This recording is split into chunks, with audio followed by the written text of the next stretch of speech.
evening, everybody, and welcome once again to our show. This is the On Tonight Show. My name is Chris Terrence. This is Dr. Maynard Williams,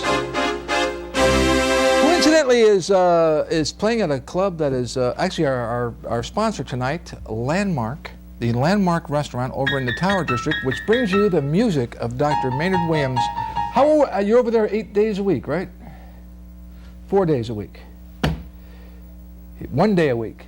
4 days a week, that's right. And great music, but you know, the music, you know, it's okay. But the food, the food is great. Try the Landmark, it's really a terrific place, it really is. Right over there in the Tower District. Also want to tell you a little bit about Rug Doctor. I just got a couple minutes to tell you that, you know, and you've heard this before, but I really want you to know because it really works well. The Rug Doctor is the greatest way to clean your rug. And you know, if you go to Long's, did you know this, Maynard? If you go to Long's, if you go to, you know, any grocery store and you get a Rug Doctor, and you know, you have the red ones, they're the ones you rent, and they're great, but the blue ones are great too. And Gary's going to show you a picture of them right now on the screen. There it is right there, the blue one. And you know, if you buy that and you mention our name, this offer is good in New York, North Carolina, Texas, Arizona, and of course here in Fresno. If you mention our name on tonight, they will give you $50 off. This is no kidding, I'm not kidding around. They'll give you $50 off of the purchase price of the greatest way to clean your rug in the whole wide world. And you also get some of these great rug care products that they make. For instance, like the steam cleaner. And $25 off is what you get if, on these rug care products if you just mention our name. The spot remover, you got the odor remover, and of course the odor remover, that Maynard has all kinds of uses for that. There's one of them. And here's the anti-foam, and let's not forget the pet stain remover, which we use a lot at our house. Okay, well, great to have you here tonight, and remember, it's Rug Doctor. Oh, thank you, Maynard. And our guest tonight, Gil Garcia Padron, is here from the great Gil Garcia Padron show right here in Fresno, and also one of the greatest Major League Baseball players ever to come down the pike, all the way from they used to call him Ozark Ike. Mr. Gus Zernial's here, and we're going to be talking about the great Ted Williams as well. Ted's not feeling too good these days, but we're going to be talking about that and baseball and all kinds of other things. And Maynard, you got anything to add? Yeah, he's got some music. We'll be right back.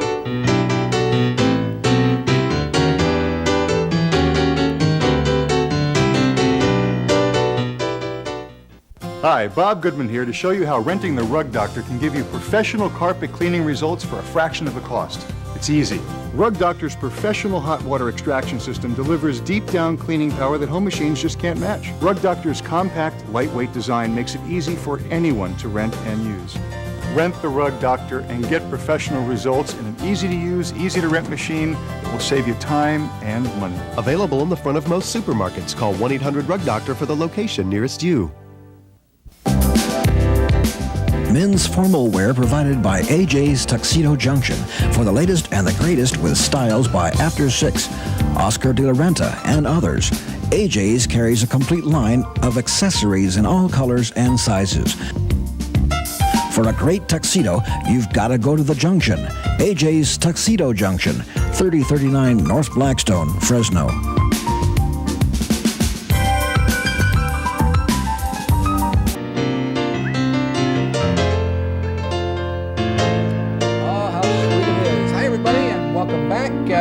Tonight on our show, Gil Garcia Padron, and this gentleman I'm about to introduce, who's been a hero of mine for a long time, and actually led the American League in home runs, which, you know, something that I wanted to do my whole life, and I haven't really given up on the concept, but it might happen. You still Gus. got a chance. Mr. Gus Zernial. Nice to be with you, Chris. I still got a chance? What league would that be, Gus? I don't know, but we'll find one.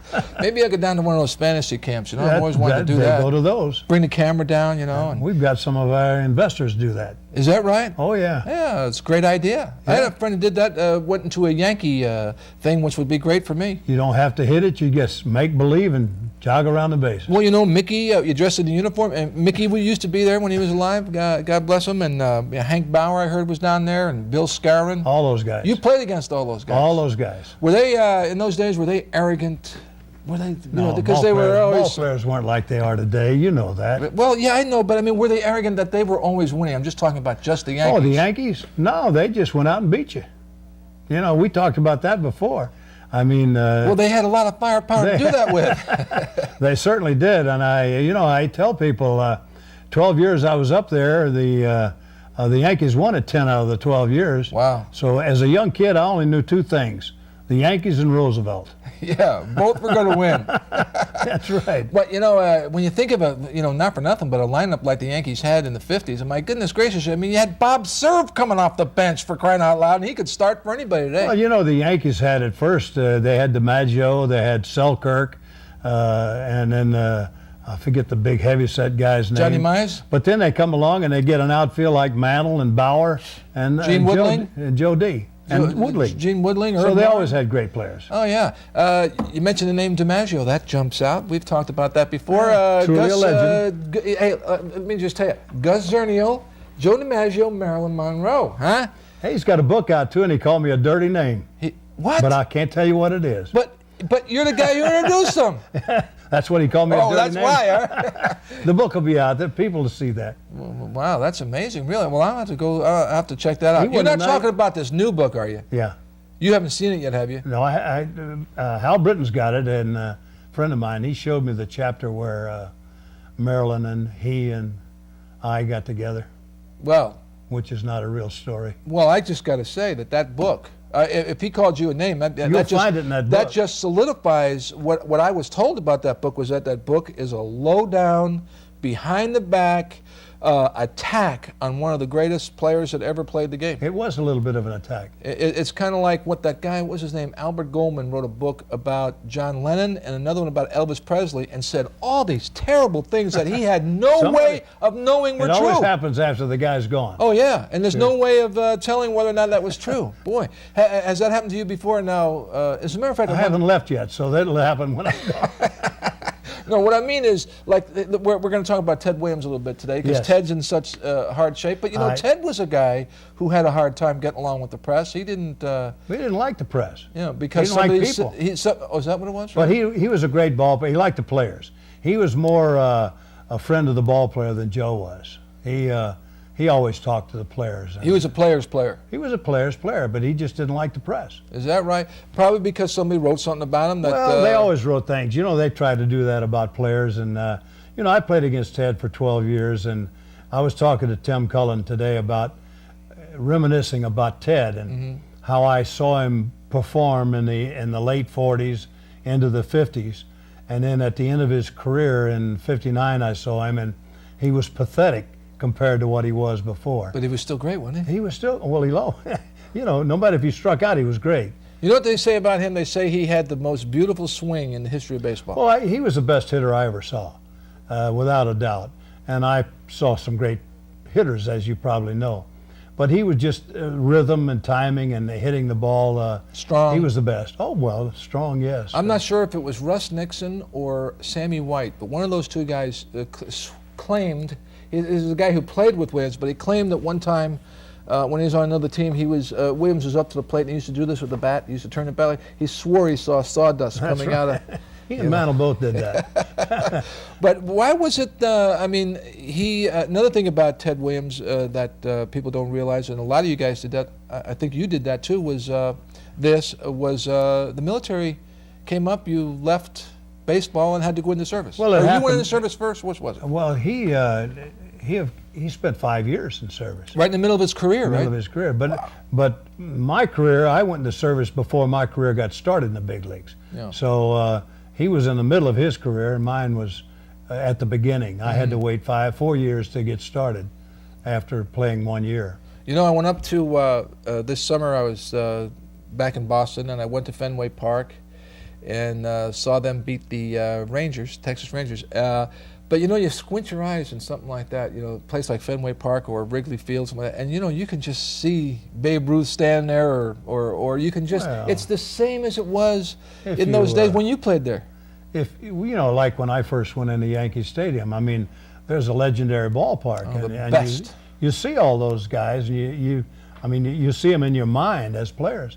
But talking about Ted, I've seen him hit balls that were uncanny. I mean, humpback line drives that would go into the right field bleachers, and he was not noted for a guy that could hit the ball 550 feet. Right. Like they're measuring everything that everybody hits nowadays. They got these little guys at second base hitting them 500 feet now and then. Gee, I wonder why that is. I don't know. I Lively ball. think I know. I think it's because they're using those Wonder Balls now. Well, I got a hold of them one of those balls, and I cut it open, and I found written on it was Titleist inside, and they converted it somehow. Right. Well, it finished me when I saw some guy one night hit a check swing home run. I'll That's never right. forget. I saw a guy hit a check swing home run and went down the left field line, and he looked almost embarrassed to go around the bases.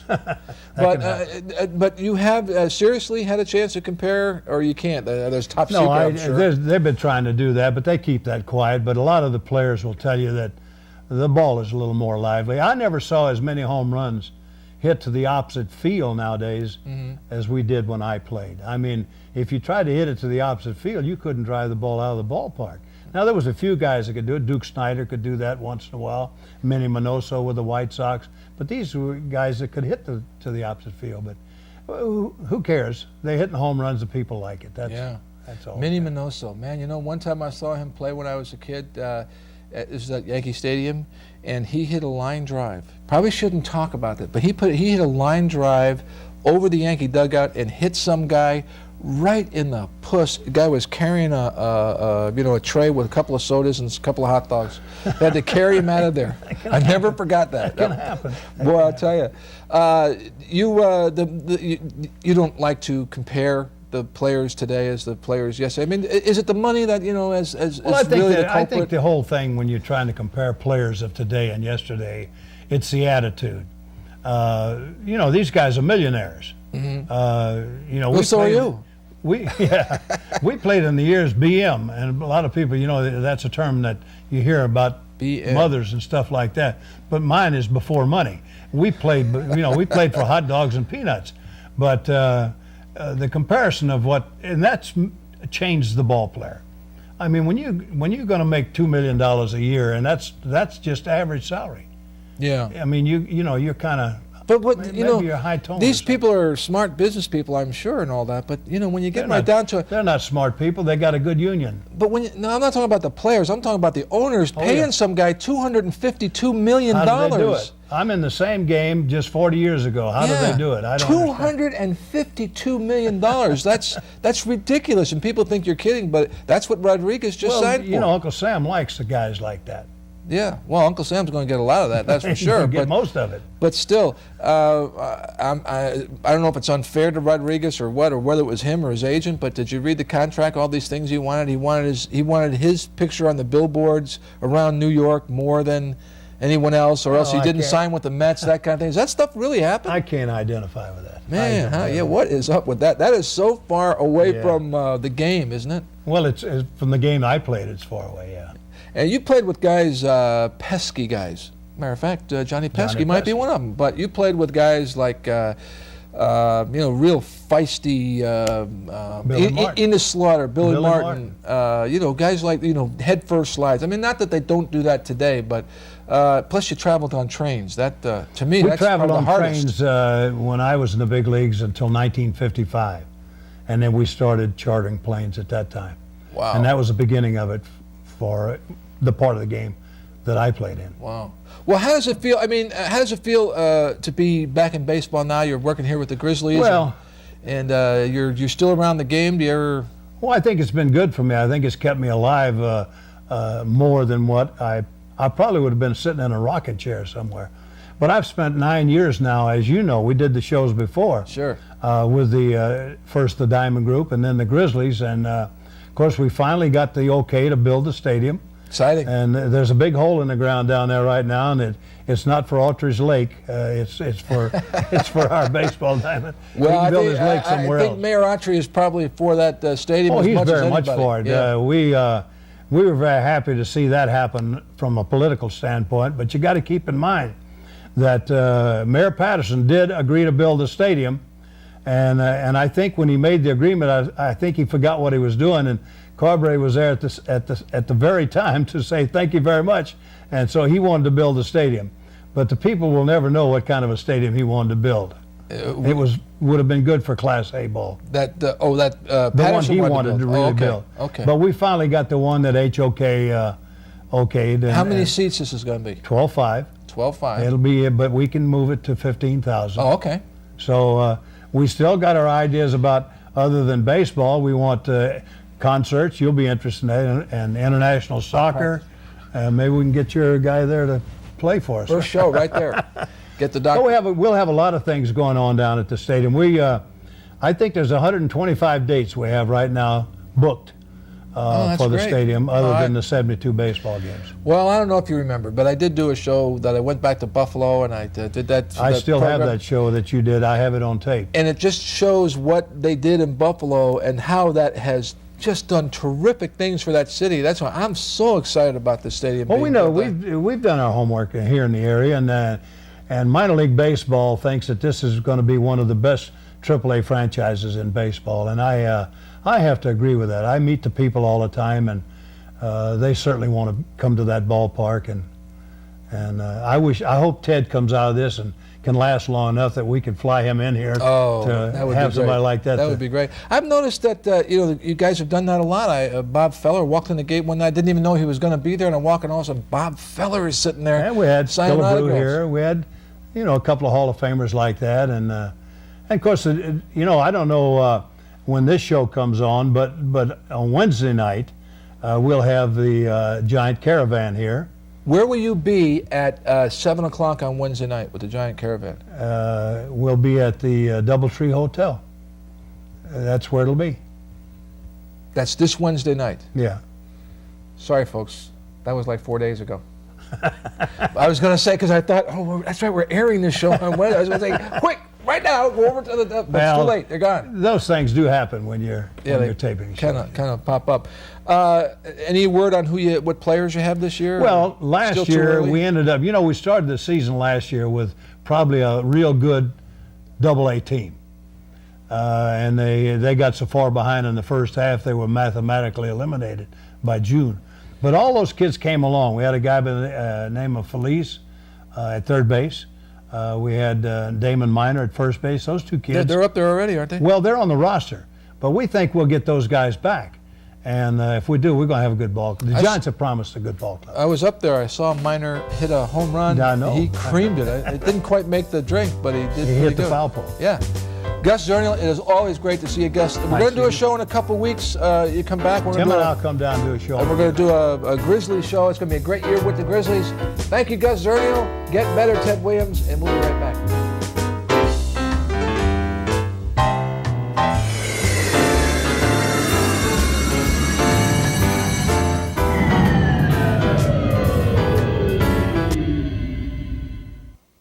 Rent a Rug Doctor, the easiest way to clean your carpets, giving you professional deep cleaning at a fraction of the cost. You can find Rug Doctor at the front of most supermarkets. Rent one today. Pointing the other way. Notice that? He was pointing over there, and he was pointing over there. Hi, everybody. We are back. And it's a great pleasure to introduce an old friend, Mr. Gil Garcia Padron, from the Gil Garcia Padron Show, of all things. Thank you, Chris, for having me on the show. Hello, Maynard. There he is. Okay. Well, you know this guy. You guys have worked together quite a few times. Almost 10 years. Almost 10 years? Almost 10 years, Wow. yes. Is that how long the Gil Garcia Show has been on the air? 12 years. It'll be 12 years the third week of April. That's a record. That's got to be a record. It's got to be a record, probably. Yeah. In Spanish. I wanted to ask you before we get into your illustrious career, I wanted to ask you, what is up with 59, 51? How did the puzzles, Pappas, Coca-Cola, what happened? Good question. All right, what is it? All I know is that Telemundo Network moved from Channel 59 to Channel 51. Channel 51 had the WB programming. Right. That went to 59. To 59 and 26. And 26. I didn't know that. I guess Harry Pappas is Yes. in, okay. Yes, So both and 26 and 59. Telemundo went to Channel 51, and I was fortunate enough that management took me aboard, because for a while it was like that was going to be the end of the Gil Garcia Padron Show. Well, but as everybody knows, they couldn't do that. That's because they're smart. They're good. They know good television when they see it. And you do have a great show. Thank you very much. You know, well, as a matter of fact, do you want to, for the rest of the show tonight, you want to speak in Spanish? You want to do that? You want to do that, Maynard? We'll speak in Spanish. Would that? ¿En you want- serio? Sí. Yeah. Well, we can't actually because I don't speak Spanish. Oh, okay. But no, I do, and I'm not kidding. I've told you this before over the Yes. years, and it's the truth. I watch your show, even though I can't speak Spanish, because it's a very entertaining show. It's really you have a lot of guests on there. Yes. As a matter of fact, I remember one night you had Selena on there. Yes, we had This is Selena a local show, and you had Selena on in person. right here. Right here in at this studio. HCM Teleproductions Right in here this on our studio. stage. Right. Yes. And what was she like? Very friendly. She joked around a lot, and she was very kind. What a sad story. Yeah, very What a talented. Oh, Tremendously talented. Yeah. I just think now what would have happened if Oh. she would have died. I mean, she would be right up there with Madonna and Gloria Estefan and oh, no all doubt. the big ones. No doubt. That's She my was opinion. huge. Not to be too whatever, but the lady, her manager, was she here that night too? She was here. She was here that night. She was here that What night. are your memories of her? You know, she sort of stayed back because her husband was here, Chris. Chris, the name of Selena's husband. Oh, is that right? Yeah, Chris, Ah. yeah. And they were here, so they were a little bit backstage. I just sort of met her briefly, but she was just like very, like taking care of her and stuff like that. That's for those who don't know. That's the lady who killed Selena. Chris. Unfortunately, that Yes. is such a sad thing. And Selena's husband was here too. He's a guitar player. Yes, he's a guitar player. He's got a Spanish rock band now, and he's doing very well. So was she was nominated she for was a a Grammy. star in Mexico then before she was an international star. Selena was a star in Texas. In Texas. She was she was Tex-Mex. very big time, queen of Tex-Mex for 7, 8 years since she was about 15, 16-year-old. She was the best in Texas. And she went on and became an international star. You have had many national celebrities on your show, on your local show right here in town. Yes. And how do you have that connection? I'm sure now they come looking for you, but originally you probably had to go looking for them, right?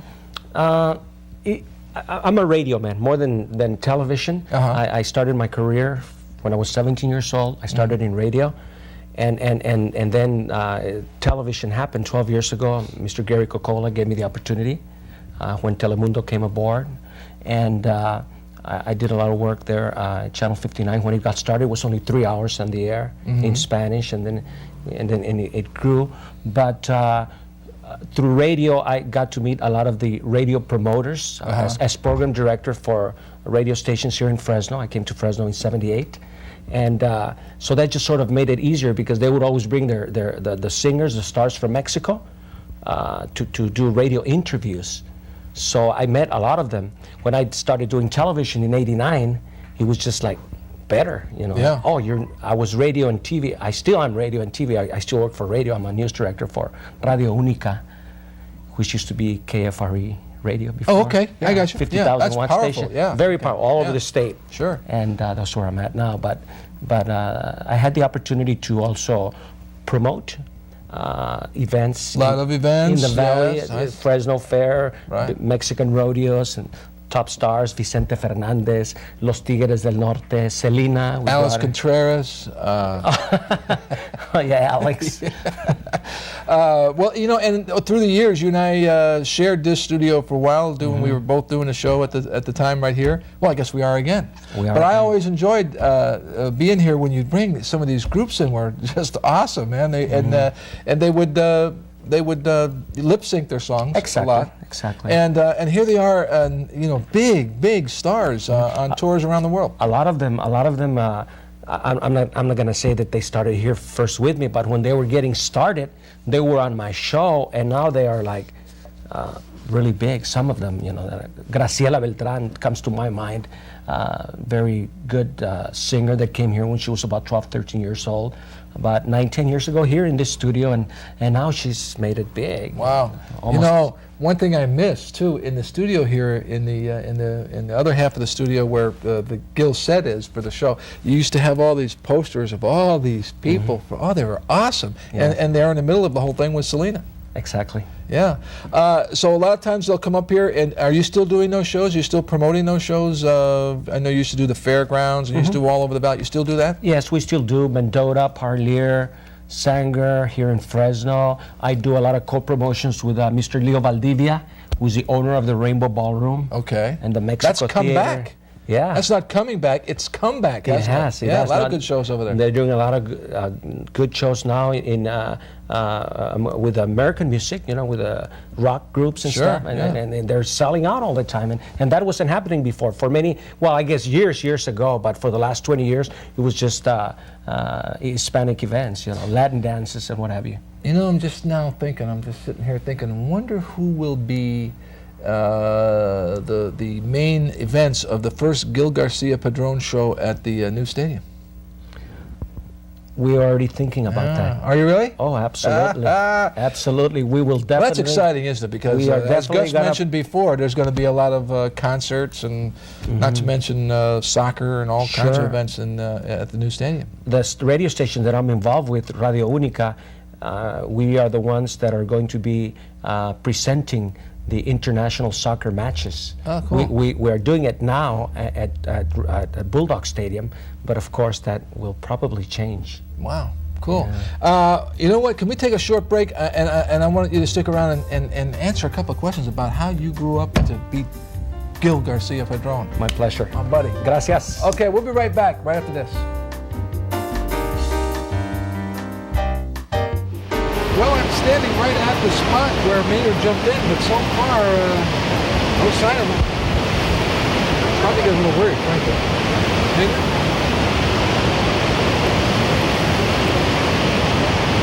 Hello. Maynard? Rent a Rug Doctor, the easiest way to clean your carpets, giving you professional deep cleaning at a fraction of the cost. You can find Rug Doctor at the front of most supermarkets. Rent one today.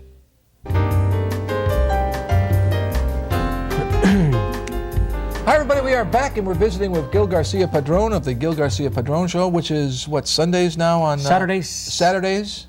11 to 12, KNSO, Channel 51. 11 to 12? 11 to 12. Well, that's a good time, huh? Everybody seems to like it. How did you get started in all this anyway? How did you wind up TV, radio, promoting? Accident. I was in Merced College, 1973, 74, and I needed some extra units. Took some mass communications classes, radio and television. Summer Bartholomew was there. Oh, Summer. We graduated in 75 together, and I don't know, she probably doesn't remember. It's been a long time ago. I'm sure she does. She's been in. We haven't seen Summer in a while, but she was a great TV star around here, wasn't she? Yes. But so you kind of like fell into it. Yep. Well, good for us. That's what I say. And good for you, Gil Garcia Padron. Thank you for having me at the show. Always great to see you, Gil. Come back and see us anytime, man. Thank you very much. Thank you, Maynard. Good night, everybody.